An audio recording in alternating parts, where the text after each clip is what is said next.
Part 2.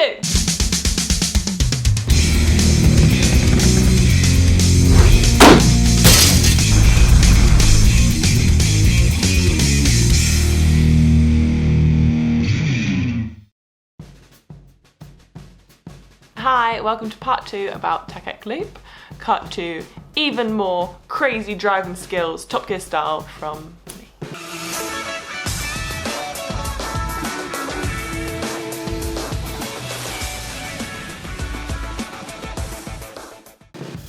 On day 3 of the Thakhek Loop, we went to Kong Lor Cave. This is, I think, like the main attraction, the main reason why people do the Thakhek Loop in the first place. So we thought we'll go there nice and early so we can sort of spend lots of time doing this. You sort of arrive, buy your ticket and walk through like a bit of a forest to get there. And then you walk down to the cave and get on the boat. And it was a really cool experience. The actual cave itself, like 98% of it is just pitch black. You can't see a single thing. They give you a life jacket and also a head torch as well, so obviously you can see a little bit more. But it was a really cool experience because you had to be like really like kind of in the moment and like look around and make the most of it. Otherwise you'd essentially just be sat there in the dark for 50 minutes whilst you're on this boat. But yeah, it was cool. Like it was cool to sort of go through and see all like the different parts of the caves. In a few parts there were like little rapids. It didn't really affect the boat too much. Well, we got stuck briefly, so that did, I guess, affect us a bit. So Jim and our boat driver had to sort of get out and like push the boat over the rocks because it got quite shallow where the rapids were. But it was just a really like calming experience, and every now and then you saw like bats flying past, and yeah, it was really cool. And you basically go all the way through the cave, and at the other side, if you want to, there are a couple of villages that you can like rent a bike and cycle to, or there are just some cafes where you can sort of like hang out, and that's what we chose today, just sort of take a bit of a rest after sitting down on a boat for so long. When we got off the boat, there was a little store where you could see women were weaving like skirts and scarves and shawls and things, and it was really cool. It was nice to sort of see these women like kind of making the products and like selling them right there. So me and Jim both ended up getting ourselves a little something. And also we saw a couple of people that had gone through the cave and taken their motorbikes with them. Basically, if you don't have as much time, I think you can sort of try and sneak across. But yeah, we were told the roads are not very good, and putting a very heavy motorbike that's quite expensive on a tiny little ass boat like that would have made me feel a little bit nervous.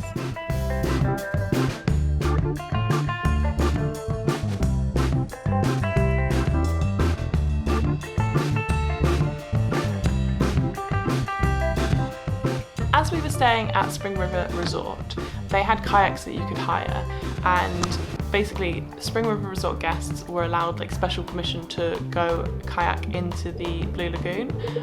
They try and keep a lot of people out, I think, just because locals use it as drinking water, so obviously try and keep it nice and clean.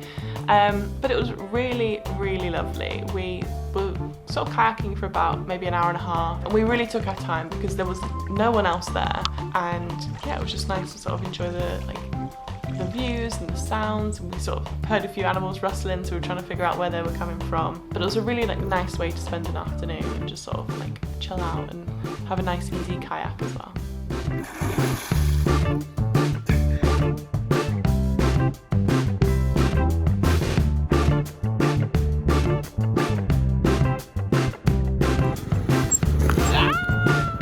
Day 4 of the loop was mostly a driving day. We had quite a lot of ground to cover. It's about 150 kilometres, so a lot of our time was spent on the road with sort of a few stops here and there for like lunch and breakfast and things. One place that we did check out was Kai Waterfall. I just saw like a sign and a picture of it and thought, oh, let's, you know, have a little like wander down. And it seemed like it was a place where more locals went than tourists, because like all of the signs were just in Lao, nothing was in English. But it was really nice, it was really quiet. The waterfall was quite small, but it was a nice place where you could sort of relax. Jim went for a little bit of a swim and I like paddled my feet in the water. So it was like a nice sort of like quiet place to like spend the afternoon. And then we got back on the road and we drove to Malang, where we stayed at Fozy Guest House, where we just sort of spent our evening. We had a few beers, sat by the fire and just had a bit of a chat, so it was cool.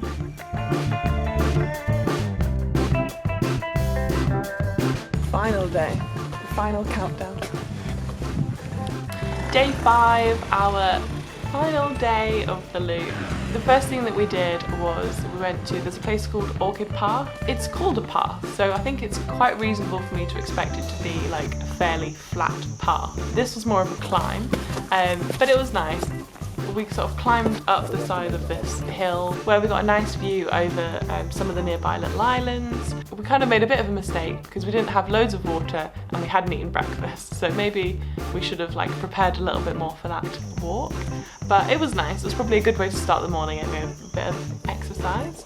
So we spent about an hour there and then we hit the road again and we found a nice place for breakfast.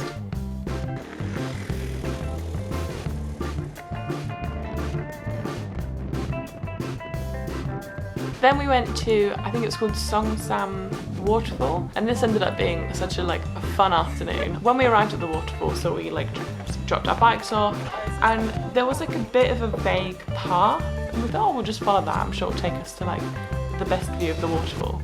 And it ended up taking us a little bit further where most people were sort of sat enjoying the water. But because it had sort of taken us that bit further, we were like, oh, hang on, why don't we just climb over all of these rocks to get to the waterfall? Surely it won't be very far. And cut to an hour later with just this much water each, and we were finally at the top, absolutely knackered. But it was really fun. We felt like big kids, just sort of climbing up all of the rocks. It was kind of just challenging enough that, you know, you had to put a bit of effort in to sort of climb up to it. But it was also the rocks were massive and a lot of different ways of getting up, so it was also not too difficult. And yeah, it was a really fun way to spend the afternoon. We got to the top, checked out the waterfall, and then climbed all the way back down and rewarded ourselves with a bit of a dip in the water. And yeah, just sort of hung out there for a few hours. It was a really nice spot, so we were quite happy that we made the effort to go and check it out.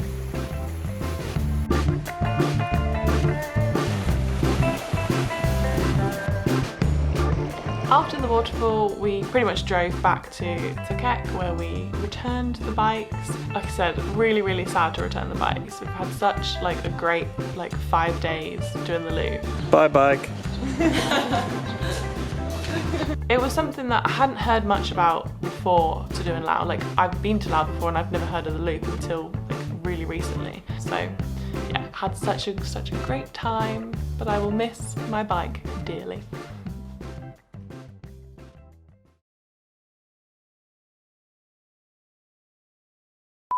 Welcome to, hello, welcome, come in.